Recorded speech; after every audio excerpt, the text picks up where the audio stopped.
Imagine this, a young girl, whose only mistake was being in the wrong place at the wrong time, is unjustly sentenced to life imprisonment. In a courtroom full of tension and fear, the judge pronounces the sentence with a cold, icy stare. This judge, known for his racist views, doesn't even try to hide his bias for him. Her skin color has already become a crime, and so an innocent life is shattered and hope faded. But the story doesn't end there. Years later, fate turns against the judge himself, and he himself finds himself in a prison cell, facing the same cruel system that once broke the life of an innocent girl. Before we go any further, let us know in the comments what your name is and where you're watching us from. Your opinion and support is incredibly important to us. You are our team, and you are the ones who help us promote this channel and tell these stories. We are truly grateful to each and every one of you. Every comment, every like makes our community stronger and helps us expose injustice. Thank you for being with us. Imagine a young girl with sincere eyes full of hopes and dreams. She walks through life, confident that the world is just and that good will win. But what if one day all her hopes are dashed? What if her life, full of bright prospects, suddenly turns into a never-ending nightmare? This story is about how one tragic mistake and human malice broke the life of a young girl, and how the power of fate turned against her abuser, showing that karma does not leave evil unanswered. It all started on an ordinary evening when she was walking along the lighted street of her hometown. The girl smiled at the people she met, thinking about her future, not realizing that a dark shadow was already looming over her destiny. There was nothing criminal in her life, just ordinary teenage dreams and joys. But because of the bias of one man, a man with power and evil intentions, her serene world changed forever. The judge who decided her fate was known in the city for his cold cruelty and racist views. He considered himself superior to others and did not hide his contempt for people of color. This man had incredible power, the power to break or save lives. And in this fateful moment, he used it not for justice, but to confirm his violent ideology. When the trial began, there was a tense silence in the hall, and every look, every word pressed on the girl, as if trying to crush her spirit. Even before the verdict was pronounced, she couldn't understand why the world had suddenly turned against her like this. She tried to remember what she had done wrong, how she could have brought such a punishment upon herself. But there was no room for truth in this trial, because at the other end of the room stood a man for whom her life was just another mistake of nature. This story is not just a tale of injustice. It is the embodiment of the evil that lurks beneath the mask of the law and the power of faith that will surely bring everything back to normal. She grew up in a small but cozy neighborhood where every morning began with bright sunshine and the smell of fresh bread wafting through the streets. Her life was full of. Subscribe to Depot Pro to edit this document. Visit www.depot.com divided by Pro for more information. Simple joys, school, friends, small dreams for the future. She wanted to become someone important, to contribute something bright to this world. She had big plans: studies, career, family. It never occurred to her that her skin color, her nationality could turn her life into a struggle. She was so young, so naive, so sure that the world was just the society in which she lived. However, concealed deep prejudices beneath its outward tranquility. Her neighbors often looked at her with judgment, as if her very nature was something wrong that needed to be corrected. She could feel those stares piercing her back, the whispers behind her back intensifying every time she walked by. But like any teenager, she tried not to pay attention, for there was a future ahead of her that she believed she would be able to build. And then one fateful evening, on her way home, she found herself in the place where a police operation was taking place. She wasn't supposed to be there, but circumstances, a cruel accident, had led her there. She was standing aside when suddenly the police officers approached her, their faces expressing cold determination. They didn't ask questions, didn't try to understand, just grabbed her. Why? Because they needed a suspect and her skin color was reason enough for them. She was accused of a crime she had never even heard of. And when the trial began, she was truly terrified. She saw the judge standing in front of her in the courtroom with an icy stare. He looked at her with undisguised contempt, as if she were a creature of the lowest order. This man didn't see her as a person, didn't see her dreams and hopes, her history and desires. To him, she was just guilty, just evidence to support his racist beliefs. The judge didn't listen to a single argument of her defense. As if they were nothing more than useless noise, he made sarcastic remarks, his tone full of mockery, and every time she tried to object, her voice drowned in his contemptuous laughter. She saw him, laughing at her tears, at her pleas for justice. Her heart was breaking with helplessness, with her life in the hands of a man for whom she was already doomed. This judge didn't just seek justice, he relished the power to ruin her life. It was an opportunity for him to prove to everyone that he was right, that people like her deserved only one thing: punishment. He was the embodiment of aggression and hatred, and every gesture he made, every word he said, intensified the tragedy that was unfolding before her eyes. With every passing second, she realized that her life was no longer her dreams, but the evil whim of one racist judge.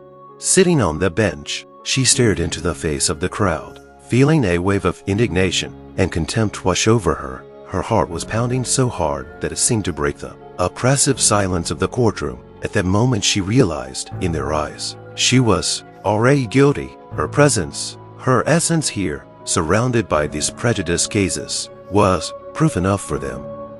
When the prosecutor stood up, his voice was cold and mocking. He pronounced the accusations with an intonation full of latent aggression. "This girl," he said, pointing at her as if she were some hideous creature, "is not just a suspect. Her presence at the crime scene is no accident. What do you think she could have been doing there? Her intentions are obvious, as is her guilt." Every word he said cut to the core. She knew she'd done nothing wrong, but the realization didn't seem to matter. The prosecutor and the judge, allied with a prejudiced society, had already decided her fate. There was no doubt in their minds. She felt like a hostage to her skin color, her background, which, according to these people, automatically made her dangerous.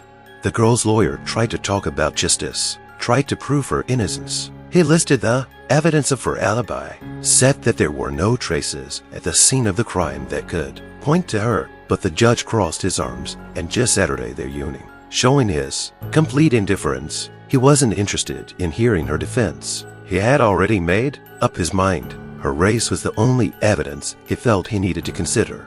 His every word sounded like a final judgment, his gaze sliding over her with contempt and mockery. She felt the weight of this injustice weighing more and more on her heart, causing her not only pain, but also an unbearable sense of loneliness and powerlessness. She was alone in this hall, surrounded by hostile faces, people who did not see her as a human being.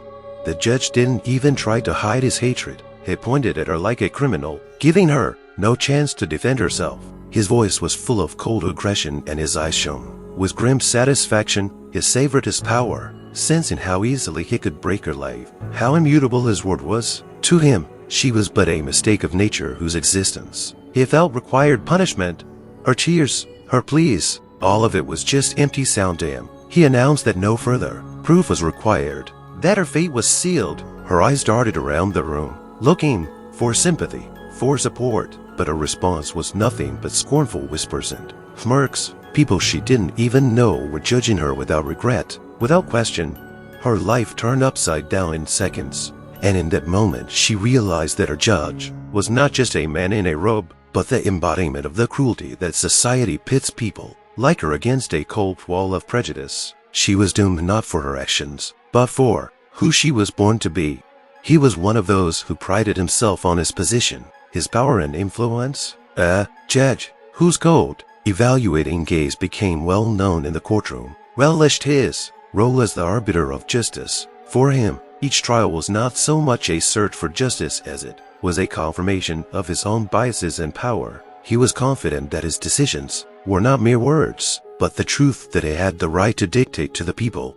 The judge wore his robe with dignity, as if it were endowed with sacred power, but for him the law was only a tool, an excuse for his inner hatred and aggression. He did not conceal his condemnation of all those who differed from him by color, by origin. His voice became especially harsh when people like this girl, who naively hoped for a fair trial, stood before him. He saw them as neither innocent nor worthy of justice. He saw them as a threat, an aberration, a mistake that he felt he had to correct with his verdict.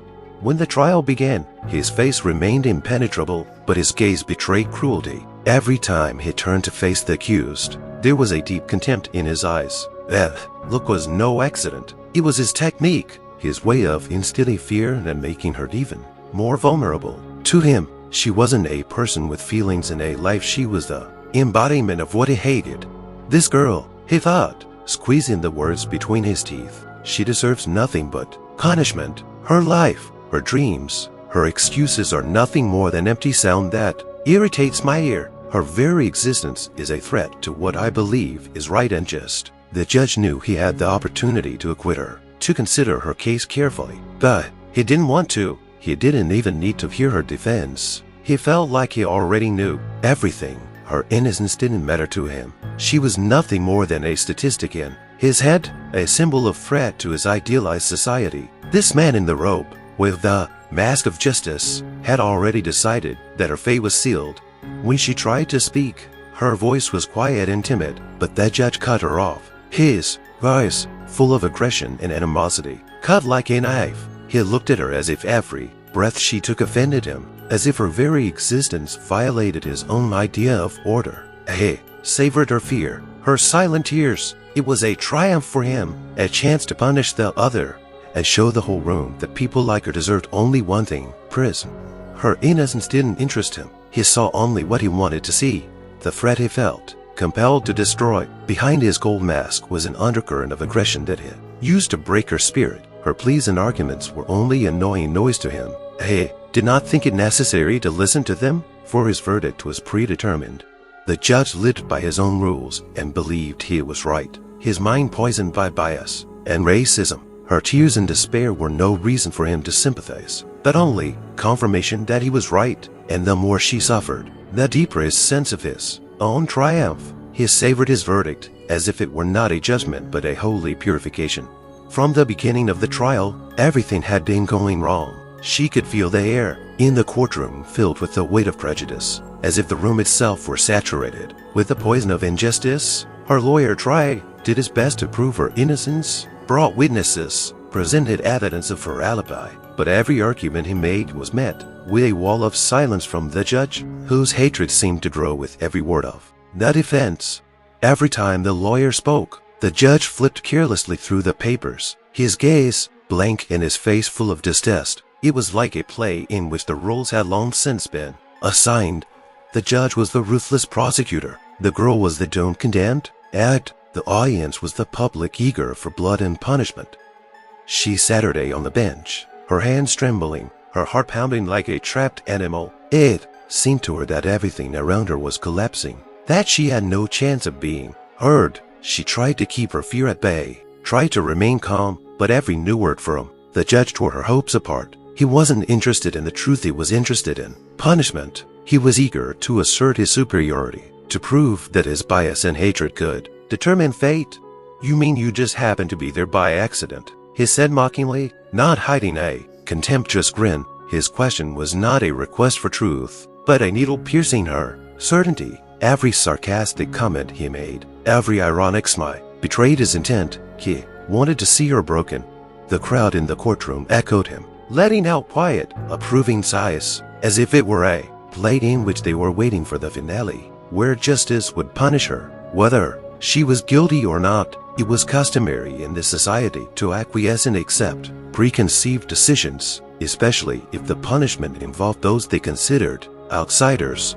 Her defense sounded like a weak voice of reason in a crowd of prejudice and cruelty. A lawyer tried again to address the court, pointing out the lack of evidence, reminding them that the law should be above personal prejudices, but his words sounded as if they were not heard. The judge waved away as if from an annoying fly, and once again bent over the girl with his icy gaze.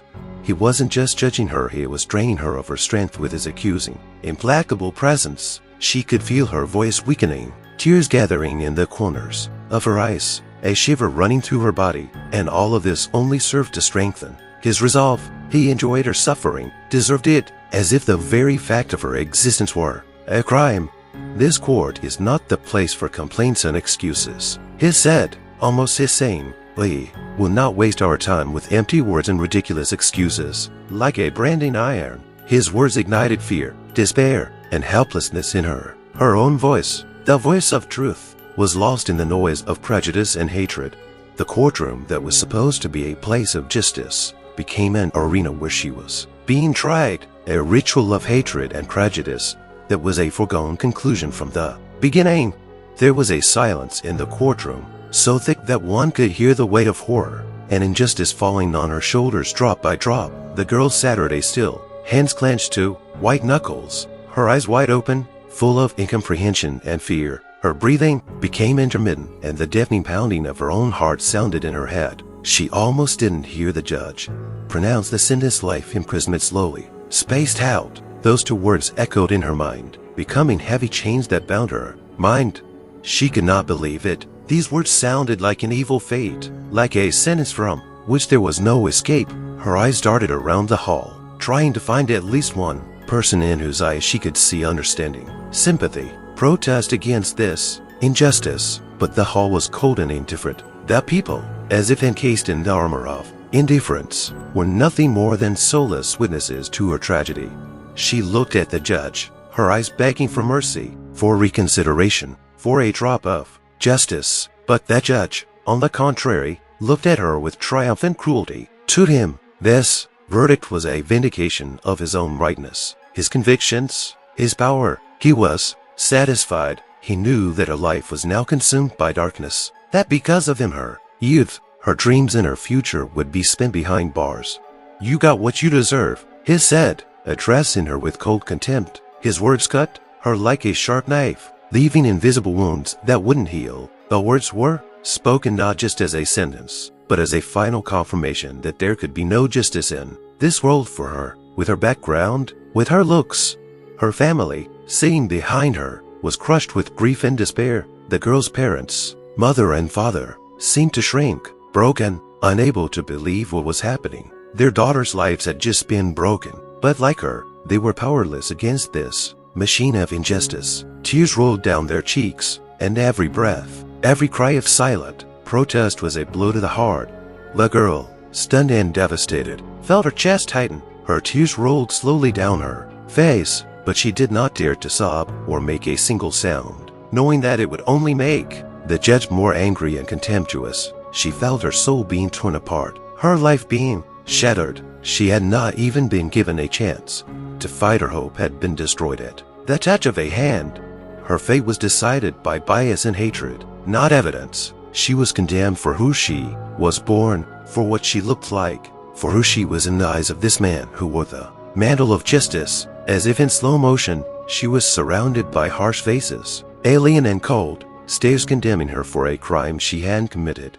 As she was led away from the courtroom, there was no more room in her heart to fight. All that remained was a deep wound and a feeling of utter hopelessness. She knew that years of torment lay ahead of her, that her young life would now be spent behind prison walls, that her dreams of finding her place in the world, of becoming someone important, were just illusions trampled into the dirt. The life sentence had taken everything from her, her hopes, her freedom, her youth. This cruel, racist judge, with his cold confidence and triumphant gaze, buried her dreams, leaving her alone with the bitterness and fear that would henceforth be her constant companions. The cell door slammed shut with a resounding sound that seemed to seal her life forever. Within the four walls, the cell was cold and dark, with dim light barely penetrating through the narrow window. Time had lost its meaning in this gloomy room, and she had to come to terms forever with this eternal darkness, with this cruel silence, with a loneliness that was more than just the absence of people. Every morning she woke up on the hard bunk with a heaviness in her chest, feeling the cold air permeated with the smell of damp and mold, slowly pulling the last vestiges of hope out of her. Each day began and ended in the same silence, full of indifference and alienation, and every morning she had to face the reality again, realizing that her life was nothing more than a series of monotonous and empty days.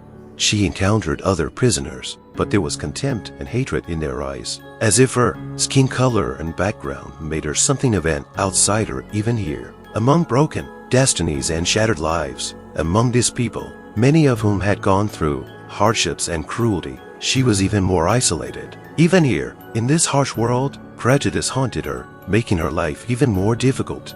The prison guards did not hide their prejudice either. She saw their gloating looks when they spoke to her, watched them openly enjoy her suffering. They knew her story, knew how unfair her sentence had been, but none of them felt any sympathy or pity. To them, she was just another threat, the embodiment of all their fears and stereotypes. They easily left her alone, allowing the other prisoners to threaten and humiliate her, intervening more than once to make her life even harder.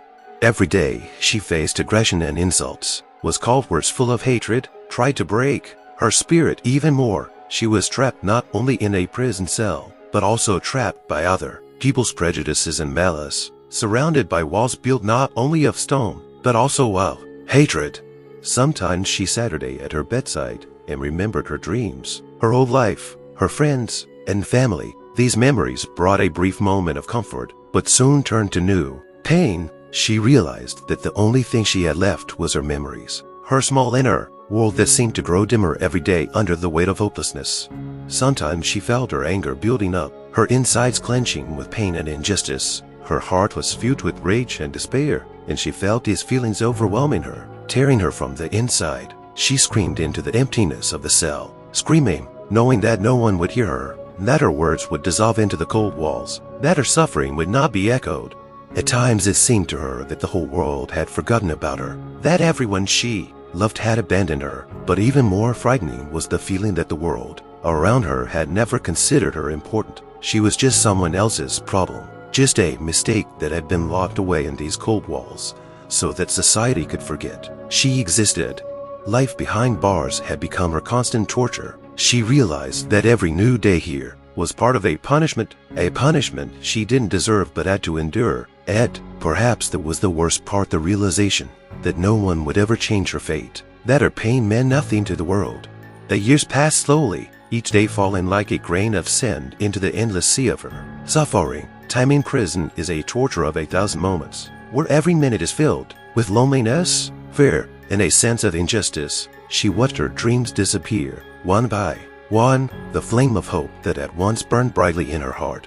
At first, she clung to the memory of who she was before her sentence. She remembered her school days, the faces of her friends, her mother's voice. Her youth, full of dreams, was the only refuge in this prison hell. She closed her eyes and imagined walking down the street of her hometown again, smiling at passers-by, life returning to her. But with each passing year, even these memories began to fade, becoming ghosts, vague images, barely discernible in the shroud of despair.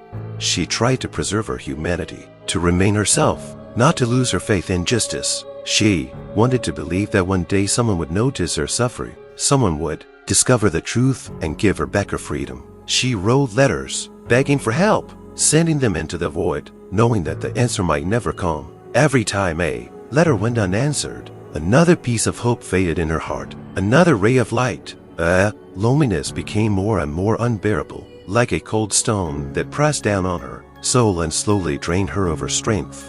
Her cellmates and the prison staff did not hide their prejudice. Her origin, her skin color, her plight, all this made her a target for ridicule and humiliation. Even here, behind bars, she remained an outsider. Every day, she was surrounded by contemptuous stares. Every conversation with the guards was accompanied by derogatory words that cut her soul with pain. She was called words full of hatred, insults that robbed her of the last shred of self-respect.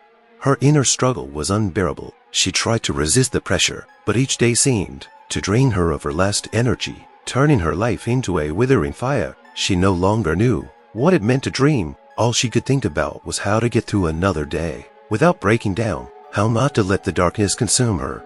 As time passed, her anger grew more and more. Her soul was eaten away at the system, at the people who had condemned her to this fate, at the judge who saw her only as a criminal and never once looked at her as a human being. She imagined his face, his icy, arrogant gaze, his cruel smirk as he passed his sentence. He had broken her life and probably forgotten about it, continuing to perpetrate the same injustices, sowing fear and hatred.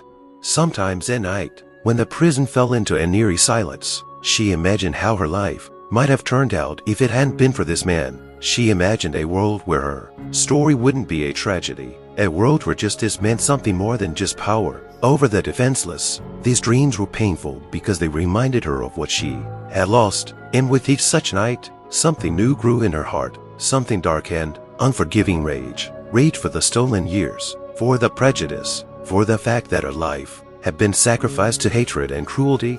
This darkness, which she had previously tried to avoid, was now her companion. She realized that she could no longer wait for rescue from outside, that no one would come to get her out of this prison, out of this nightmare. She knew that living in this place would continue to break her, to destroy her remnants of hope, and perhaps the most terrifying realization was that there was no room for justice for her in this world, no room for forgiveness. Inside her, a struggle was growing between resigning herself to it and not giving up. She was like a torch that barely smoldered, but a fire of anger and pain burned inside her. That fire was weak, but it was the only thing keeping her afloat, the only thing that reminded her that she was alive, despite everything they tried to do to her. While the girl was drowning in endless days of loneliness and misery behind prison walls, her judge, the very man who had buried her hopes, continued to administer justice if it could be called justice. He continued to decide people's fates, sitting in his office with an icy, almost grim satisfaction that he had the power to decide the fates of those he considered inferior in this world.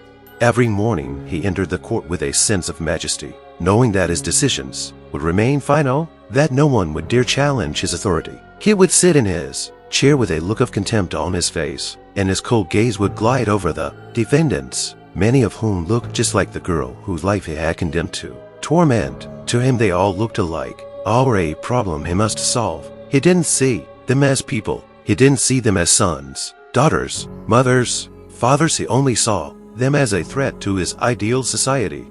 He enjoyed his power and did not hide it. He enjoyed watching the fear flash in the eyes of those he sentenced, their voices breaking in despair, their pleas failing to reach him. There was the same predatory gleam in his eyes that the girl had seen the day he sentenced her. Each new verdict, each new case was a confirmation to him of his racist beliefs and the hatred he carried in his heart.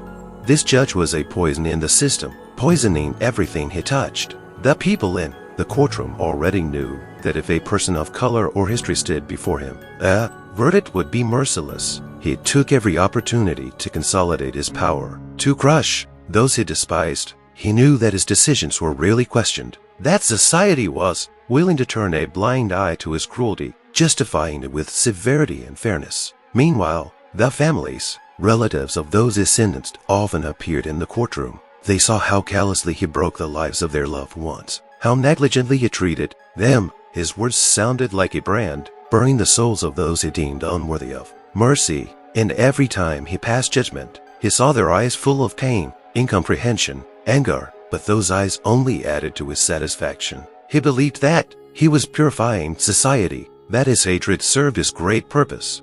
In his mind, the girl he had already forgotten was just one of the many condemned, just a problem he had solved with his harsh and ruthless decision. He didn't even remember her name, her face, her pain. To him she was nothing more than a statistic, nothing more than further proof that his hatred had its place in his world. But in that moment behind the prison walls, the girl whose life had been ruined was not forgotten. She remembered him every day, remembered his eyes, his contempt, his aggression. Her pain and suffering was the result of his decisions, his hatred, his injustice, and every new day, the moment of judgment, his cold stare, his last words that were forever etched into her mind, replayed over and over in her mind.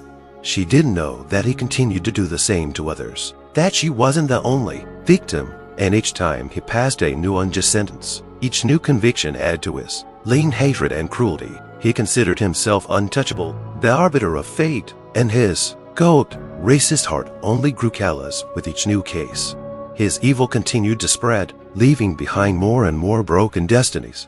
He never imagined that one day the world around him would change, that his confidence in his own integrity would one day turn into weakness. But one day, seemingly as ordinary as any other, alarming rumors began to circulate among his colleagues. In the courtroom and in the press, there was talk that his judicial career might be in jeopardy, that he was being looked at differently, that his decisions were drawing the attention of those who had previously turned a blind eye.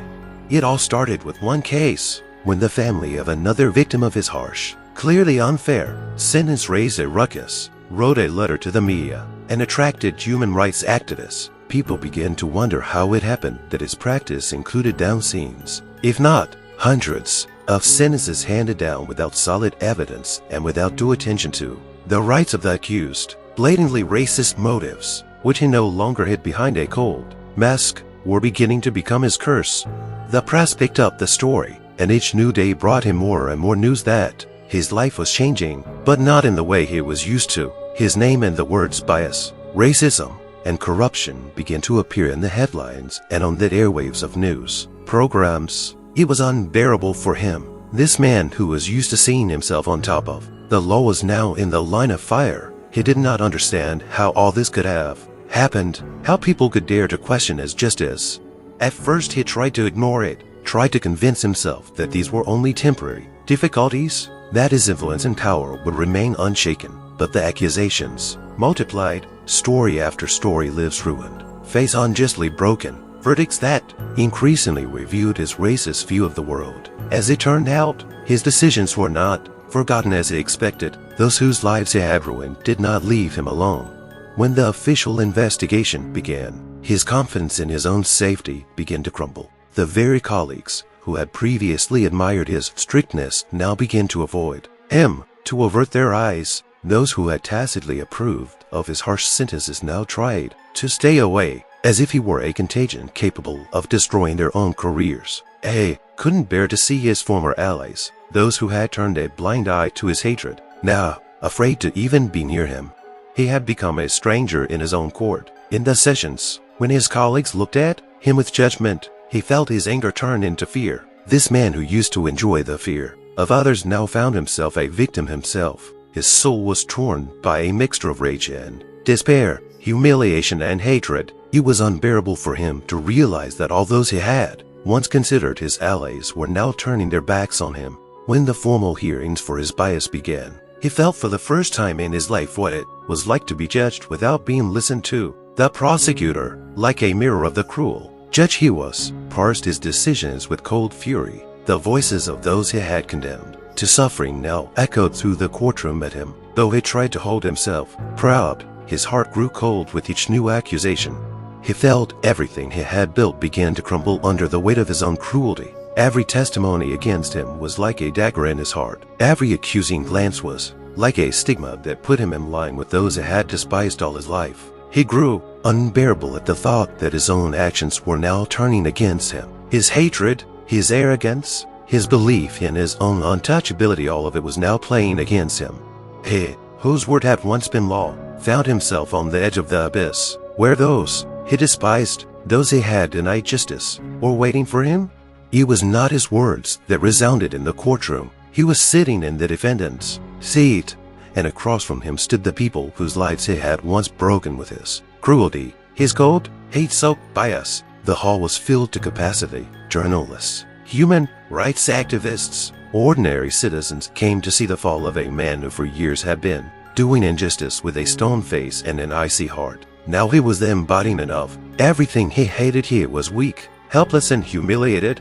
Witnesses came forward one by one, and each one told his or her stories filled with pain, suffering, shattered lives. One of the first to speak was the mother of the very girl they had once sentenced to life imprisonment. Her voice shook with pain and anger. She spoke of how her daughter, so young and hopeful, had disappeared behind prison walls at his will. Tears rolled down her face, and her every breath was filled with unbearable agony. She turned to him with words full of bitterness. "You didn't even look at her then. You didn't give her a chance. You just broke her life and sent her to die behind bars." Those words were like a blow to his heart. He tried to remain calm, but his face betrayed confusion and fear. The people they considered beneath him now had power over him. They saw his weakness, saw him clench his hands, his gaze roving the hall for support. But the hall was full of alien, hostile faces. No one was going to sympathize with him. No one felt pity. Other people followed the girl's mother. One by one, they told how his sentences had turned their lives into a prison, how he had callously taken away their hope and future. They spoke of his scornful looks, of his cold words, of how he had left them no chance. for vindication, and each time he tried to pretend that it didn't affect him, that he was still above them. But fear began to clutch his throat. His unassailable image cracked. Behind that mask, the vulnerability he'd hidden for so long was revealed. As the prosecutor began to read out his cases, one by one, he felt the noose tightening around him. There was no longer any place he could hide. The prosecutor pointed out, with cold certainty, every biased decision he had made, every case where his hatred had determined his fate. He talked about how the judge punished people for their background, for the color of their skin, for simply being different. The accusations sounded like chains binding him, and the further the proceedings went, the more panic gripped his thought. His torture was not physical, but moral. Every look of contempt and hatred, every whisper in the hall was like a slap. He felt his world crumbling, the cracks in his robe, a symbol of his power, growing deeper. He had nowhere else to run, no one to hide behind. Finally, the lawyer representing all those who had suffered from his prejudicial verdicts took the floor. His speech was simple, but it was strong and fierce. He looked at the judge and spoke of justice, that it was finally time to punish the evil that had been hidden under the cloak of the law for so long. He said that men like him deserved no pity, that they should bear the full brunt of the suffering they had caused others.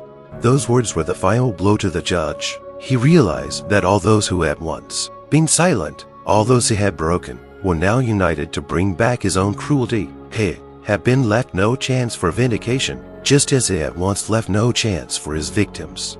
The trial had become a torture for the judge. Now he, used to deciding the fate of others, Saturday shackled by his own fears, seeing a wall of fates destroyed by his decisions. There was not a shadow of sympathy in the eyes of those present, only hatred, anger, and contempt. He saw in these people the same rage with which he had once looked at them, only now it was directed at him. With each day of the hearings, his composure crumbled like a house of cards. The people, whose families had been shattered by his verdicts, took the stand again and again, their voices shaking with anger and pain. But each story echoed louder and louder in his ears, leaving a scorch mark on his soul. He couldn't believe that a once powerful man was now a mere figure to be judged and scorned. With each accusation, his mask of indifference cracked more and more. When they read of the evidence of the down scenes of wrongful convictions he had received, his face grew pale, his eyes darting from one sullen face to another. For the first time in his life, he realized what it was like to be expected to confess guilt, but you could not say a word, because any word would be an accusation against yourself. Meanwhile, newspapers and television continued to run his story, bringing even more pressure down on him. He, accustomed to fame and respect, now found himself under the light of an unbearable spotlight that illuminated all his cruelty and hatred. His former colleagues frankly turned their backs on him. Many who had once admired his unwavering rigor now declared him inhuman. All those who had given him tacit support for his cruel sentences now sought to disassociate themselves, as if his mere presence might tarnish their careers. As the questioning began, the prosecutor spoke words that were unimaginably short. Time ago, the defendant, a former judge, is charged with willful bias, racism, and cruelty. To the defendants, he knowingly sentenced innocent people based on his prejudicial beliefs and hatred. These words sounded like a blow, and a wave of humiliation and fear washed over the judge. He, accustomed to having power over the fate of others, was now deprived of even the slightest support. Those who attended the proceedings did not hide their feelings. There were cheers of approval at each new accusation, each new witness another drop of pain and despair for him. He tried to maintain the remnants of his dignity, but he couldn't bear to see those hateful looks, to hear those accusations, to realize that everyone in the room thought he was guilty. And then, for the first time, he felt the same fear that those he had judged had once felt. He suddenly realized what it was like to be in their shoes, when you were given no chance to justify yourself, when every gesture, every word, only made the hostility worse. This fear had driven him to his bones, shackled his mind, made his heart pound. Like a hunted animal, he suddenly realized that he was trapped in a trap he had once created for others. Now he was defenseless in the face of the law, which he had previously used as a weapon against those he hated. His arrogance was gone, giving way to despair and anger at himself. He was broken, crushed, but no one felt pity for him. Everyone in the room knew he deserved it. And although it seemed to him that the world was collapsing around him, he had only one thing to do: sit and listen silently to the voices of his victims, who now finally had a voice. With each day of the trial, the judge's face grew darker and darker, and his once unshakable confidence faded into despair. He, once powerful and influential, now felt small and insignificant. In the pages of newspapers, his name sounded like a symbol of cruelty and racism, and his face appeared on screens with humiliating headlines. Judge or executioner, his reputation, the very reputation he had built over the years by putting himself on a pedestal, crumbled like a house of cards. Now he could not even go out in the street without hearing contemptuous whispers from passers-by, seeing judgmental glances, or even hearing outright accusations to his face. Where once there was applause and respect, now there was hatred and disgust. Former colleagues, in an effort to clear their name, publicly renounced all association with him, condemning his actions and decisions, lest they be tainted by his inhumanity. Each time he read these statements, he felt another part of his life, his former glory and authority, being erased, turned to dust. The trial became his daily torture. He no longer hoped for leniency. He knew that everyone had turned their backs on him. He was no longer the arbiter of justice. He was the one who was despised and judged. His Saturday alone in the courtroom, without lawyers or allies. For the first time in his career, he felt what it was like to be on the other side of the court, with no one to defend you, no one believing in your innocence. In the eyes of the public, he became a symbol of racist brutality, the epitome of judicial bias, a man who used the law to justify his hatred. This judgmental public gaze tore him apart. It seemed to him that around every corner lurked the eyes of those whose lives he had ruined, that their voices, full of pain and anger, haunted him at every turn. He saw them in his nightmares, saw their faces contorted with agony, heard the screams, all of which reminded him of the days when he had passed sentences with a cold smile on his face. Now he realized that his influence and power were worthless. He realized that people were afraid not of his justice but of his ruthlessness, afraid of becoming another victim of his bias and racism. But now he was on his own. He was left with no chance for forgiveness, no chance for vindication. Every morning he got up, feeling how the world hated him more and more, how each new day brought him only condemnation and contempt. But the worst part was the realization that no one would come to pity him. No one remembered him as a conscientious judge. They only remembered him as a ruthless monster. He had lost everything he had once held dear. People's gaze, once full of respect, was now full of hatred, and that feeling burned him from the inside out.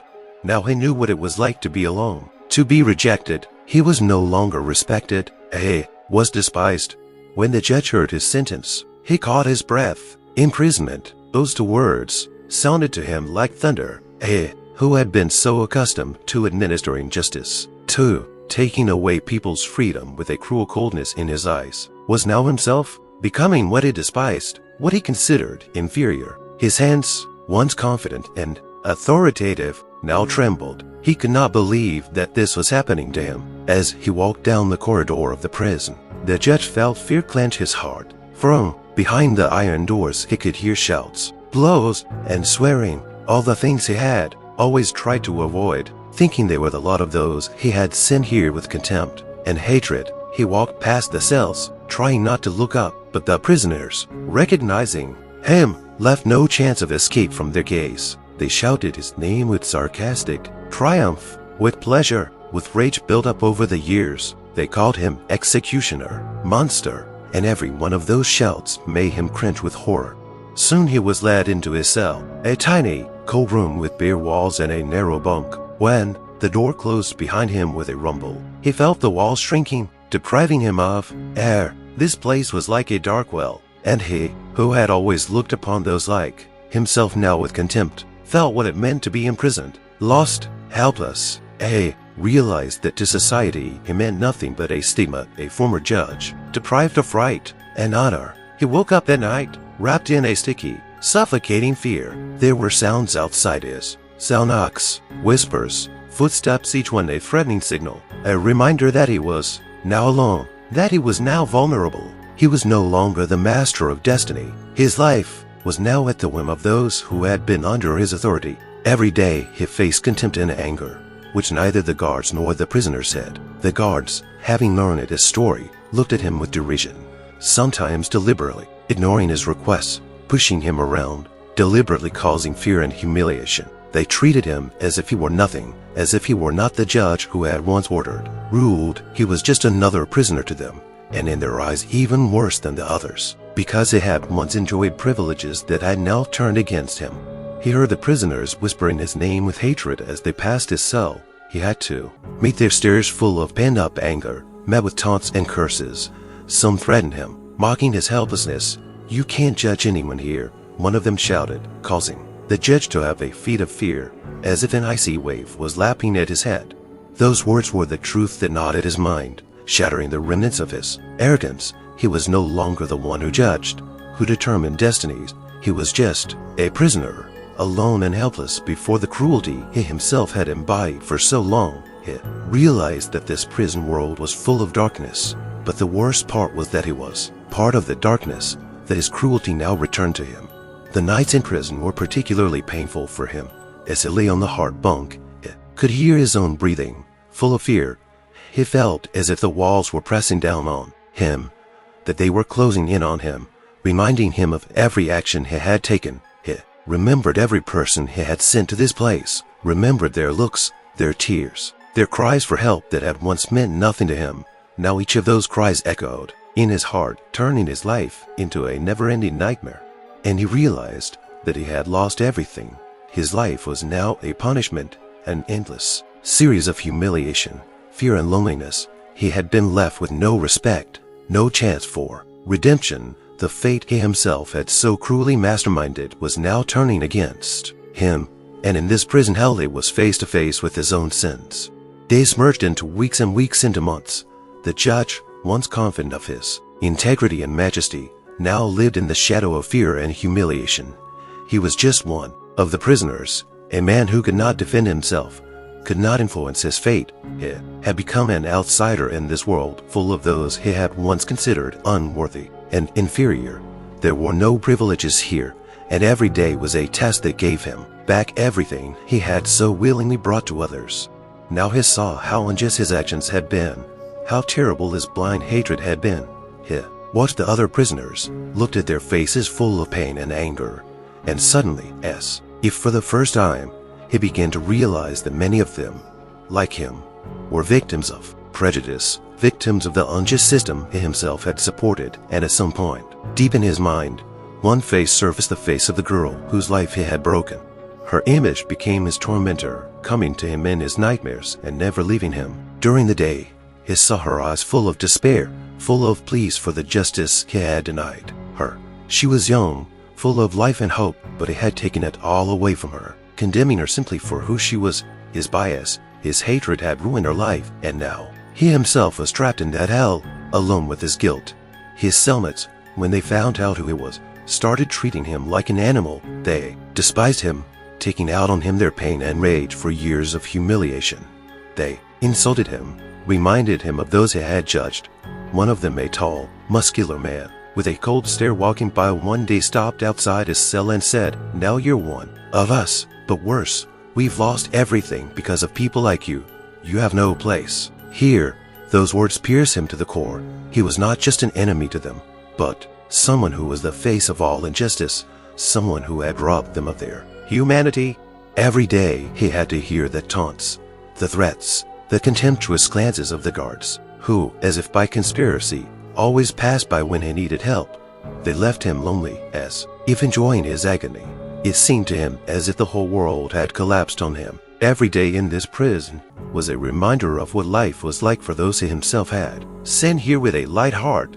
One day, lying on a hard bunk, he overheard a conversation between two prisoners, discussing the very trial that had brought him here. The judge said one of them, "He was the worst of all. He hated us, thought we were nothing, and now he himself has ended up in this place. Isn't that justice?" There was a sarcastic chuckle in his voice that made the judge cringe, trying not to betray his presence. But the words struck him like a hammer, reminding him that he himself had become a symbol of the cruelty he had once believed to be his right. Now he realized that prison had not just robbed him of his freedom, it had taken away everything that made up his life, his pride, his dignity. He was trapped with no way out. He felt the same fear that made his victims suffer. Every step across this cold, hostile place was a test for him. Every new morning a torture. He was no longer a judge, he was just a prisoner, a man consumed by his own pain and guilt. Night after night, he realized that he was no better than the people he hated. He was like them, but with no chance of redemption, no chance of coming back to life. The days dragged on unbearably slowly, each new hour filling him with loneliness, like a heavy weight weighing down on his chest, preventing him from breathing. The judge, once accustomed to surrounding himself with respect, was now doomed to utter loneliness. The prisoners he had so willingly sentenced shunned him, and the guards, instead of supporting him, if only for the sake of respect for his position, did their best to make him realize that he was a nobody here. Loneliness in prison was not just a lack of company. It was total alienation and isolation from which there was no escape. He could talk to no one, and every day his own thoughts became his enemy. He replayed in his head his sentences, his former confidence, remembered how he had judged others, how he had humiliated them, how he had looked down on them. Now each of those memories brought unbearable pain. He saw before him the images of those he had sent here, those he had deemed unworthy of sympathy and understanding. One day, when the guard opened the door of his cell for his morning rounds, he saw a small group of prisoners gathered in the corridor. They all looked at him silently with mock hatred. One of them, without averting his gaze, said loudly, "Now you're just like us, Judge, only, you know, the difference is that we were hated for nothing, and you were hated for what you deserved." With these words the prisoners dispersed. But in their looks was all that he now knew of himself. He was to them the embodiment of prejudice, the symbol of all the injustice they had endured. At some point, the guards decided to make his life even more painful. They deliberately slowed down the food, forgot to hand over necessary items. Once, when he tried to ask for water, one of them stopped, looked at him with contempt, and grinned. "Now you know what it's like to be a lowlife, don't you?" Those words tore at him from the inside out, making him feel weak and helpless. His room was damp and cold. The damp walls, which did not let in a single ray of heat, seemed to absorb all his misery. It seemed to him that even the prison itself was against him, that every corner, every detail of this cell embodied his hatred of him, embodied his guilt. The nights were unbearably long. As he lay in his narrow bunk, he could hear the ominous sounds surrounding him, the creaking of doors, the heavy footsteps of guards, the distant cries of other prisoners that seemed to tear through the silence like hissing poison. It seemed to him that the whole prison was breathing in time with his fear, reminding him of every one of those he had ruthlessly condemned. He could not sleep. Every attempt to sleep turned into a new nightmare. He dreamed of the faces of those whom he had so cruelly condemned. They came to him in his dreams, with empty eyes, but their silence was louder than a scream. It tore at his mind. He saw the face of the very girl he had sent to jail on a whim. Because of this hatred and contempt, her eyes, full of pain and disappointment, now haunted him every night. He could no longer hide from her gaze, no longer run away from the shadows he had created.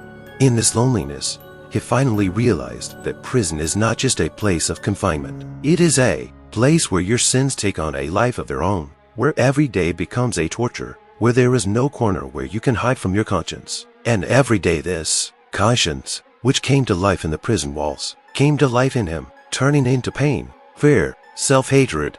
He was no longer a judge. He was just a shadow, crushed by his own hatred and racism, trapped in a cage where every moment reminded him of his past. He, once confident in his right to judge, had become a victim of his own cruel world. The months in his prison cell had turned his life into an endless stream of memories, bitterness, and the realization of what a monster he had been to others. Deprived of his former influence, cold and alone, he was slowly sinking into the very pain he himself had brought to others for so long. But now that pain was his own. Every day the prison seemed to punish him for every broken life, for every arrogant decision made with contempt for those he had once believed deserved neither sympathy nor forgiveness. The shadows of the past haunted him. Suddenly it became clear to him that all these years he had not just been judging, he had been exacting revenge. His bias and racist beliefs had poisoned every verdict. He suddenly realized that he had never served the law or justice. He had served his hatred, his arrogance. The realization was like a blow to the chest, deafening, unbearable. Now, in the cage, stripped of everything that had once made him proud, he saw how blind he had been before. One night, lying on his cold bunk and staring up at the ceiling of his cell, he whispered the words that had seemed weak before, "Forgive me." No one heard him but the grim silence of the prison. But it was the first confession, the first step toward the realization that every act he had done was a mistake. Every sentence he had passed was a crime against innocent people whom he considered strangers. The next day, he was allowed to spend an hour in the prison library, a rare privilege that the guards, for some unknown reason, had given him, perhaps to remind him once again that his freedom now depended entirely on the mercy of others. He wandered through the rows of books, and his gaze happened to fall on a shelf of books about human rights, about justice, about the history of those he had once despised. Not long ago he would have passed by with a chuckle, but now he couldn't tear his gaze away. He picked up one of the books, its pages scrawled with words about the struggle for equality, about the suffering caused by prejudice and hatred. He read, absorbed in the text, and a new world opened up before him, a world he had studiously ignored for so long. The stories of people whose lives had been ruined because of the color of their skin, of how they had to fight for every shred of justice, flooded him. Each story resonated in his heart. Pain echoed in his soul. He realized that he was part of this hatred, this mechanism of destruction that left behind only tears and grief. After returning to his cell, he could no longer remain the same. Now his inner world was full of regret and remorse, which consumed him like darkness. For the first time in his life, he felt guilt not as an abstract feeling, but as a real pain that was eating away at him from the inside. It was unbearable for him to realize that he was the source of the suffering he was now reading about. From then on, he spent every morning alone, in deep reflection, remembering the faces, the looks, the words of those he had sent to prison. He realized that his hatred had not enriched his life, had not given him strength. On the contrary, it had devastated him, made him an enemy of his own people, robbed him of his humanity. Now there was nothing left for him but remorse, heavy as a stone that could not be dropped. Prison was no longer just a place of confinement for him. It became a space where he fully experienced what it meant to be broken, what it meant to live without hope. There was no peace in his heart, only deep pain and bitterness for who he was and what he had done. He knew that there was no forgiveness for him, that he was doomed to carry this burden for the rest of his life. And that knowledge was his true punishment, more cruel and inevitable than any judgment he had ever made. Now he knew that karma, fate, justice were not empty words. On one of the darkest days of his prison existence, unexpected news came to him. In the prison yard, in the cold, penetrating wind, a guard told him without further ado that a special meeting awaited him tomorrow. The judge did not know what this meant, but his heart was already clenched with fear. A night passed, full of anxious thoughts and endless waiting. He lay on his bunk, panting with a sense of helplessness and a vague foreboding that never left him for a moment. The next morning, when the guards led him into the small visiting room, he found seeing place behind the glass. Across from him sat a woman whose face was full of pain and determination. It was the mother of the girl he had once sentenced to life imprisonment. He looked at her and the words stuck in his throat and his hands trembled. His eyes reflected his horror and the realization that he was doomed to face those he had turned into victims. She stared at him in silence, and in her eyes there was not only grief, but something more, an inexorable strength, a restrained anger that seemed ready to burst out at any moment. Finally she spoke, her voice quiet, but each word cut like a knife. "Do you remember her? Do you remember how her fate was decided?" The judge lowered his eyes, unable to meet her gaze. He felt his heart clench like a vice, and fear filled him to the brim. "Did you ever consider that she was a human being, that she had dreams, hopes? She was my daughter, but to you she was just a number, a case that you so easily sent to die behind bars." The woman continued, her voice full of bitterness. He heard her words, and with each one, it was as if he was sinking into icy water from which there was no escape. It tried to say something, but the words would not come. He realized he had no excuse. His attempts to apologize, he suddenly realized, would sound like mockery. What could he say to this mother whose life had been ruined by his decision? His indifference, his hatred. It seemed to him that the silence between them was pressing, that this moment stretched into eternity. He saw the woman's eyes glisten with tears and realized that no amount of regret and remorse could bring back what he had taken from her. But the meeting did not end there. Next came a man, the father of another prisoner who had also been the victim of his bias. This man was tense. His hands were clenched into fists, and in his gaze the judge saw what he feared, anger and contempt. The father wasted no time in introducing himself. "You ruined my son's life. You robbed us of our family," he said, his voice piercing the judge like the blow of a whip. Every word was filled with pain. Every word made it clear that nothing would change what this judge had done to his son. He stood before those he had destroyed and felt his world crumble. These people had come to express all their contempt, all their hatred, and he knew he deserved it. He felt more vulnerable than ever before, as if their every tear, their every emotion was tearing him from the inside out. He couldn't bear the realization that he hadn't just made mistakes, he'd been the cause of their grief, their hatred, their loss.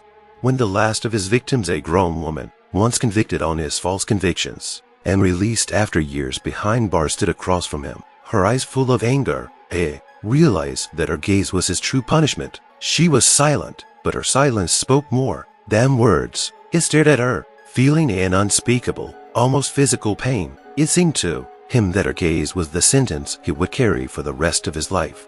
When the meetings were over, the judge returned to his cell feeling devastated and crushed. He realized that he had not just lost respect, not just forfeited his life of freedom. He was trapped in his own hell, where every encounter, every broken fate had become his tormentor. Now he could not run away from his sins. They were with him, living in his mind, in his heart, every moment, every night. For the first time in his life, he realized that remorse was more than just words. After meeting the victims of his judicial convictions, the judge seemed to lose the last vestiges of himself. Each of these people was a living reminder to him of what a monster he had been, how his bias and hatred had caused suffering, crushed destinies, and shattered families. He returned to his cell, immersed in an endless sense of guilt, and as if in a nightmare, he imagined the moments when he had passed unjust sentences in cold blood without a shred of sympathy.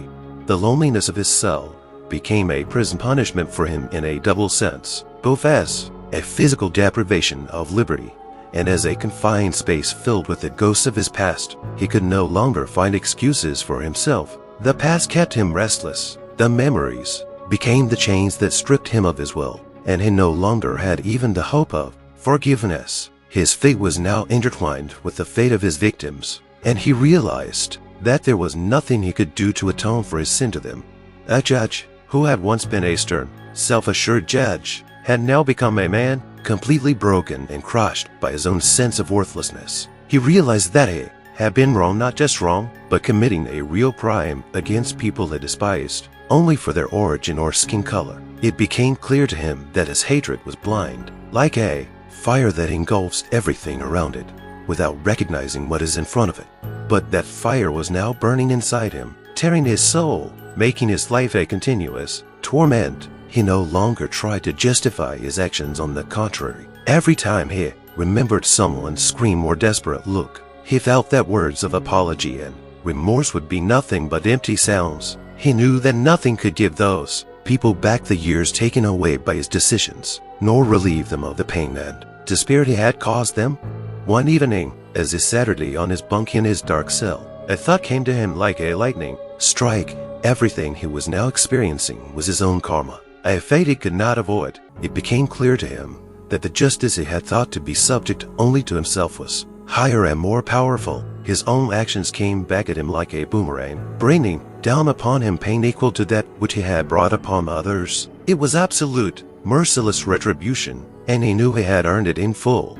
Each new day his existence became more and more burdensome, the prison more and more cramped, and the darkness deeper. There was no more room in his heart for hatred or pride, only remorse in the realization that his bias and racism had led him to this finale. he realized that karma is not just a word. That fate returns all actions, all the evil and good we do, and his karma came back to him not by chance, but because he himself never deserved the mercy he had never given others a chance at. The fate he had once controlled was now ruthlessly controlling him, plunging him deeper and deeper into the abyss.